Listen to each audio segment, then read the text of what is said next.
What's up, guys? So in the recent weeks I've been thinking more and more that the election in November can come down to how these events develop in the next months.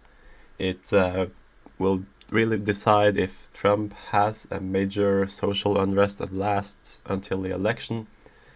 It will be deciding if the pandemic continues, if it continues to spread during the campaign, or if Trump is able to really start up with keeping rallies everywhere again, because he really needs that. It's a big trump card for him.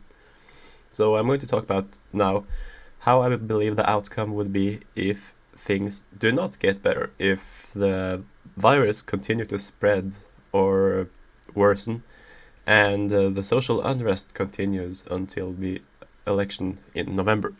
So, first of all, if that happens, it would be a Biden victory.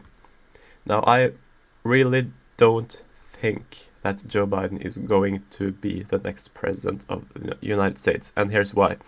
Just in short, no president, at least since 1900, no incumbent president has done so well in his party primary and lost. Every incumbent president that has lost during the 20th century, they did very poorly in the primary of their party. You have, of course, Herbert Hoover. He actually got he got the second place in his primary, but because of the party establishment, there was never any question he was going to be the nominee. Also, Gerald Ford, Jimmy Carter, and George Herbert Walker Bush all did bad in their primaries. By the way, Texas is probably going to be lean if this turns out. Nevada would be likely, and I believe that New Mexico, Colorado might even be safe, actually. And one big flip, Arizona, would be lean in the Democratic direction. Biden would take Arizona. I believe that if this continued to go down the tubes as it has for a long time. These states would, of course, still be safe, North Dakota, South Dakota. When it comes to Nebraska, I think the 2nd district will maybe tilt to the Democrats. It's still a district that does not like Trump very much. They definitely preferred Romney over Trump, which just is shown by the results. And I still think that Kansas will be safe. I think Trump won there by 20 points in 2016. So I find it really hard to believe that will be anywhere near competitive. Maybe the Senate race will be competitive. Also, most of the South will still be solid for Trump, including South Carolina. Now, Ohio and Iowa. They are two states that, of course, Trump won by very significant margins, even though Obama won them twice before that.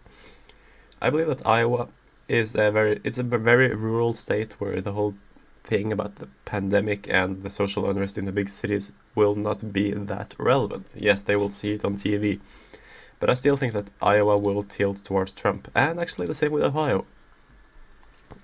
It would really take a lot from the Democrats to give those states to Joe Biden.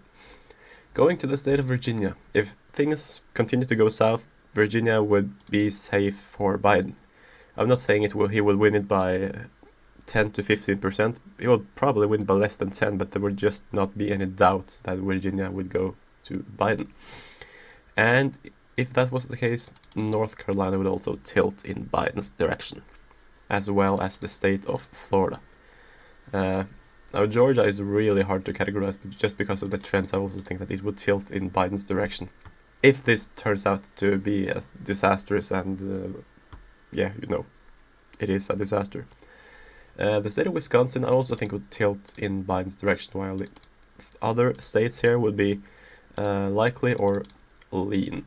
Because of, if you look at the trends from 2012 to 2016, they really voted much more for Trump than they had done for Romney. It was high turnout in the rural parts of all of these Midwestern states, and they were just really enthusiastic about Trump.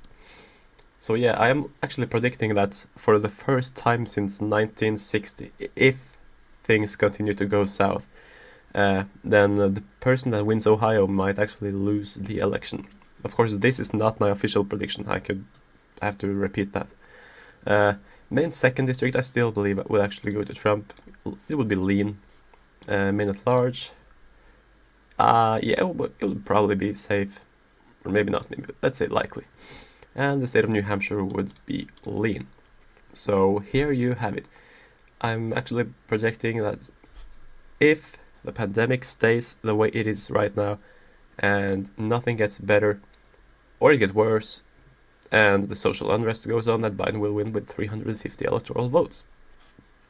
And I don't think this will happen. I think that people are not going to be able to drag this mess on for so long. So now I'm going to talk about how I believe it would go if things just went well, if things started going back to normal. So we start at the West Coast. Oregon, I think, would still be in the likely Democratic column. I don't think Trump is going to go there, maybe not at all, because there are just many more important states in the eastern part of the country that he needs to get. I believe Nevada would be a toss-up. And yes, I'm actually doing toss-ups now, at least for the time being. Arizona, I still believe would go to Trump. I think it would be lean, because I just believe that many of the neocon rhino voters that left Trump in 2016 some of them might come back. Yeah, some of them might like Biden, but he might not actually be that moderate. I mean, it's not like he and Obama did very well there. Now, the state of Colorado, I'm really not sure if these two states, Colorado and New Mexico, are lean or likely for Biden. But if you look at how much Trump campaigned in 2016, he went to Colorado a couple of times. That did not bear much fruits for him. So I guess you can say I believe he would get closer in New Mexico. It would be more competitive.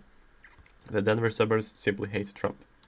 Texas would be likely for Trump, as would Iowa and Ohio. And now we come to the Sun Belt.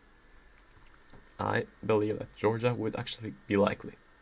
Yes, I believe it would be a strong Republican turnout. I mean, Georgia is in the deep south. And this is one of the places where the Republican candidates march westwards with the time zones begin. It was called immediately for George Bush in 2004. It has taken longer time to be called after that. But Trump won it by more than 5 points. So yeah, I find it really hard to believe that it would flip if it was a normal, somewhere close to normal election. Of course, it's not a normal election. Florida, lean. We also how well Trump did there in the midterms, and Republicans. And North Carolina would be lean, because, well, they have not elected a Democrat for president or Senate since 2008. Republicans won the House vote there in 2018 by 50% to Democrats 48%. It's going to be a red state. Virginia, likely. Now we, of course, get to the more exciting part. Let's just start by turning them all gray.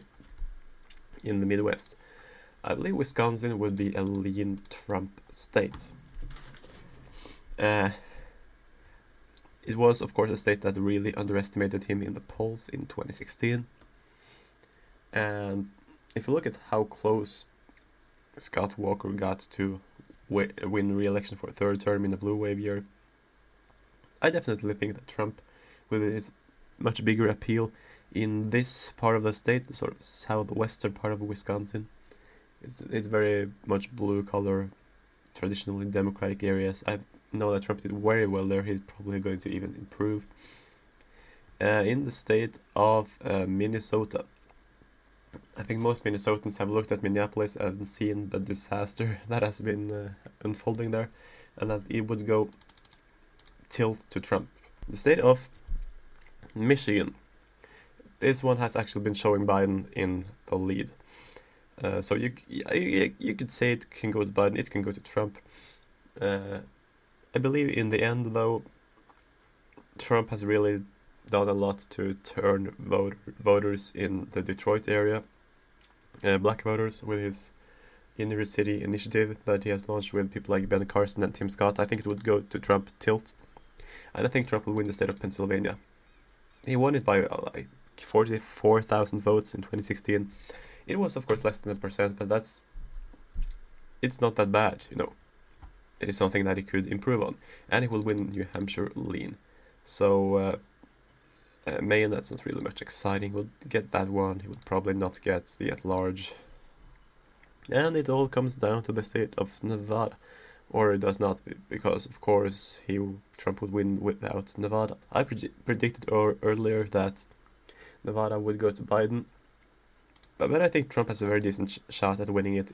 It will be very close.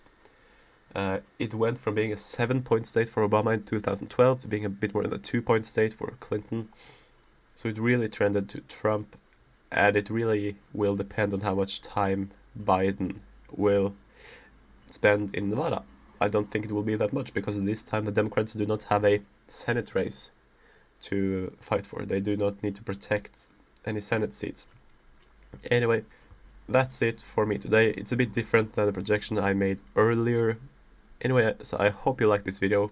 Please check out some of my other videos. Please like a video and subscribe. And I'll see you soon.